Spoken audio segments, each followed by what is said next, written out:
കർത്താവിൽ ഏറ്റവും അനുഗ്രഹിക്കപ്പെട്ടവരെ, നോയമ്പിലെ ഓരോ ദിവസം പ്രാർത്ഥനയോടെയും ദൈവവിശ്വാസത്തോടെയും ദൈവവിശുദ്ധിയോടെയും അനുഗ്രഹത്തിൻ്റെ ദിനങ്ങളാണ് ഈ വിശുദ്ധ നോയമ്പ്. അപ്പോൾ ഓരോ ദിവസവും നമ്മൾ നോയമ്പെടുക്കുമ്പോൾ നമ്മുടെ ജീവിതം കൂടുതൽ അനുഗ്രഹവും കൂടുതൽ ശക്തിയാണ് നമ്മുടെ ജീവിതത്തിൽ നമ്മൾ കാണാൻ സാധിക്കുക. നമുക്കറിയാം, നമ്മുടെ ജീവിതത്തിൽ നമ്മൾ നോയമ്പെടുക്കുമ്പോൾ ഏറ്റവും ആദ്യമായി നമ്മൾ മനസ്സിലാക്കേണ്ട ഒരു കാര്യം, തമ്പുരാൻ്റെ ആത്മാവ് സ്വർഗത്തിൽ നിന്നും ഭൂമിയിലേക്ക് വിശ്വാസികളുടെ ഇടയിൽ വിശുദ്ധിക്കും പ്രാർത്ഥനയ്ക്കും ജീവിതത്തിൽ കർത്താവിന് പ്രാധാന്യം നൽകി ജീവിക്കുന്ന വ്യക്തികളുടെ മേലാണ് ദൈവത്തിൻ്റെ ശക്തി കൂടുതലുമായി ഇറങ്ങി വരുന്നത്. അപ്പോൾ സ്വർഗത്തിൽ നിന്നും ദൈവത്തിൻ്റെ ശക്തി ഭൂമിയിൽ മനുഷ്യൻ്റെ ആത്മാവിൽ ഇറങ്ങി വരുമ്പോൾ അവൻ നോയമ്പെടുക്കുമ്പോൾ ആ നോയമ്പിൽ അർത്ഥമുണ്ട്, ആ നോയമ്പിൽ വിശുദ്ധിയുണ്ട്. അതേ നോയമ്പ് അവനെ ജീവിതം നൽകി അവനെ ശക്തിപ്പെടുത്തുകയാണ് ചെയ്യുന്നത്. നമുക്കറിയാം, നമ്മൾ ഇന്ന് എടുത്തിരിക്കുന്ന ഒരു ഭാഗം നമുക്കറിയാം. നമ്മൾ ജെരമ്യയുടെ പുസ്തകം 29-ാം അധ്യായം 12-ാം വാക്യത്തിലാണ് നമ്മൾ കാണുന്നത്. നമ്മൾ കർത്താവിനിലേക്ക് വിളിച്ച് പ്രാർത്ഥിക്കുക. നമ്മൾ പ്രാർത്ഥിക്കുമ്പോൾ കർത്താവ് നമ്മുടെ പ്രാർത്ഥനകൾ കേൾക്കുമെന്നാണ് ഇവിടെ നമുക്ക് മനസ്സിലാക്കുന്നത്. അപ്പോൾ ആദ്യമേ മനസ്സിലാക്കുക, നോയമ്പിൻ്റെ സമയം എന്ന് പറഞ്ഞാൽ ദൈവത്തിലേക്കും ദൈവത്തിൻ്റെ വഴിയിലും ദൈവത്തിൻ്റെ സത്യമാർഗത്തിലേക്ക് തിരിച്ചു വരികയാണ്.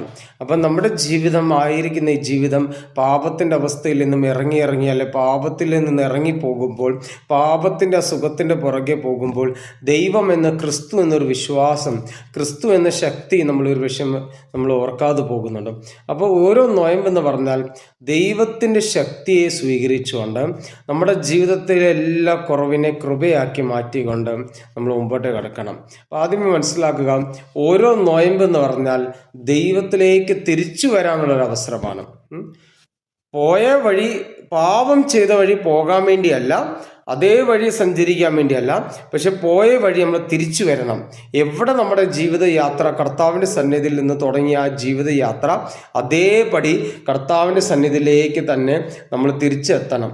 അപ്പോൾ ദൈവത്തിൻ്റെ മുമ്പിൽ നമ്മൾ ഇതേ ഒരു അനുഗ്രഹം നമ്മൾ പ്രവർത്തിക്കുമ്പോൾ നമ്മുടെ ജീവിതം കൂടുതൽ ധന്യമാകുകയാണ് ചെയ്യുന്നത് നമ്മൾ മനസ്സിലാക്കണം. പോയ വഴി കൂടെ നമ്മൾ തിരിച്ച് കർത്താവിലേക്ക് തിരിച്ചു വരിക. രണ്ടാമത്തെ കാര്യം നമ്മൾ മനസ്സിലാക്കുക, വിശുദ്ധിയാണ് നമ്മുടെ ജീവിതത്തിൽ ഏറ്റവും പ്രാധാന്യം. അതായത് പ്രാർത്ഥന കർത്താവുമായുള്ളൊരു ബന്ധത്തെ സ്ഥാപിക്കും. പ്രാർത്ഥിക്കുന്ന വ്യക്തി കർത്താവുമായ ഒരു ബന്ധത്തെ നിലനിർത്താൻ സാധിക്കും. നമ്മൾ മനസ്സിലാക്കണം, നമ്മുടെ ചെറിയ ജീവിതമാണ്. ചെറിയ ജീവിതത്തിൽ ഒരുപാട് കുറവുകൾ ഉണ്ടാകും, ഒരുപാട് പാപത്തിൻ്റെ ചില അവസ്ഥകൾ കടന്നു വരും. പക്ഷേ ഈ പ്രാർത്ഥിക്കുമ്പോൾ, പ്രാർത്ഥന മുഖേന ദൈവത്തിൻ്റെ ആത്മാവ് ഇറങ്ങി വരുമ്പോൾ ഞാനായിരിക്കുന്ന ദൈവമായ ഒരു ബന്ധം സ്ഥാപിക്കപ്പെടുകയാണ്. എൻ്റെ ദൈവമായ ബന്ധം സ്ഥാപിക്കപ്പെടുമ്പോൾ നമ്മുടെ ജീവിതം കൂടുതൽ അനുഗ്രഹത്തിലേക്കും കൂടുതൽ ശക്തിയിലേക്ക് ഇറങ്ങി ചെല്ലുകയാണെന്ന് നമുക്ക് മനസ്സിലാക്കുക. അപ്പോൾ നമ്മുടെ ശക്തിയാണ്, നമ്മൾ എത്രത്തോളം പ്രാർത്ഥിക്കും അത്രത്തോളം ദൈവം നമ്മളെ ശക്തിപ്പെടുത്തും.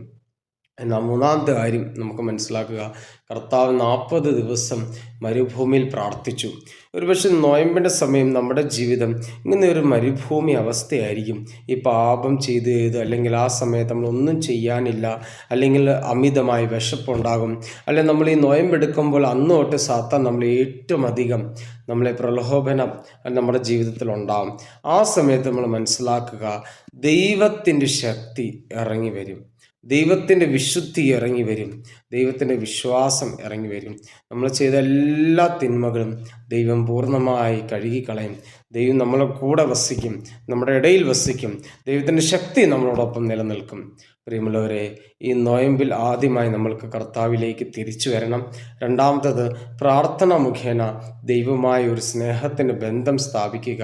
മൂന്നാമത്തതായി നമ്മൾ മനസ്സിലാക്കുക, ദൈവം കൂടെ ഉണ്ടെന്നൊരു വലിയൊരു വിശ്വാസം, ഒരു വലിയൊരു പ്രോമിസ് ദൈവം നമുക്ക് നൽകും. ഈ നോയമ്പ് കാലത്ത് നമുക്ക് പ്രത്യേകമായി നമുക്ക് പ്രാർത്ഥിക്കാം. തമ്പുരാൻ്റെ അനുഗ്രഹത്തിന് വേണ്ടി നമുക്ക് പ്രാർത്ഥിക്കാം. തമ്പുരാൻ്റെ ശക്തിക്ക് വേണ്ടി നമുക്ക് പ്രാർത്ഥിച്ചുകൊണ്ട് ഈ നോയമ്പ് പൂർത്തിയാക്കാം. സർവശക്തനായ ദൈവം നമ്മളെ അനുഗ്രഹിക്കട്ടെ. നിത്യപിതാവിനും പുത്രനും പരിശുദ്ധാത്മാവിൻ്റെ നാമത്തിൽ ആമീൻ.